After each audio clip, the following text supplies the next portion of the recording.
CPCL நிறுவனத்துக்கு நிலம் கொடுத்த விவசாயிகள், வேளாண் தொழிலாளர்கள் இழப்பீடு கேட்டு கொட்டும் மழையிலும் நாகை கோட்டாட்சியரிடம் மனு அளித்தனர். நாகை மாவட்டம் பனங்குடி கிராமத்தில் நடுவண் அரசின் பொதுத்துறை நிறுவனமான சிபிசிஎல் நிறுவனம் உள்ளது. அதன் விரிவாக்க பணிகளுக்காக 620 ஏக்கர் விளை நிலங்கள் கையகப்படுத்தப்பட்டன. ஆனால் இழப்பீடு கிடைக்காத விவசாயிகள் பல கட்ட போராட்டங்களை நடத்தி வந்தனர். இந்நிலையில் பனங்குடி ஊராட்சி மன்ற அலுவலகத்தில் நாகை கோட்டாட்சியர் அரங்கநாதன் தலைமையில் வருவாய்த்துறை அதிகாரிகள் பாதிக்கப்பட்ட மக்களிடம் மனுக்களை பெறுவதற்காக சென்றிருந்தனர். கொட்டும் மழையை பொருட்படுத்தாமல் நூற்றுக்கணக்கான விவசாயிகள், வேளாண் தொழிலாளர்கள் உள்ளிட்டோர் கோட்டாட்சியரிடம் மனு அளித்தனர். இழப்பீடு மற்றும் மேல்குடி அமர்வு ஆகிய கோரிக்கைகளை அவர்கள் முன்வைத்தனர்.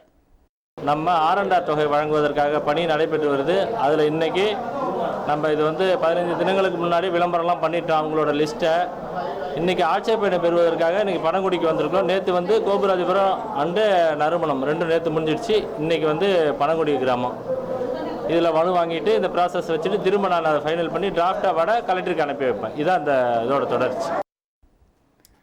கொட்டு மழையிலும் ஒரே நேரத்தில் ஏராளமானோர் திரண்டதால் பனங்குடி ஊராட்சி அலுவலகம் முன்பு காவல்துறையினர் பாதுகாப்பு பணியில் ஈடுபடுத்தப்பட்டனர்.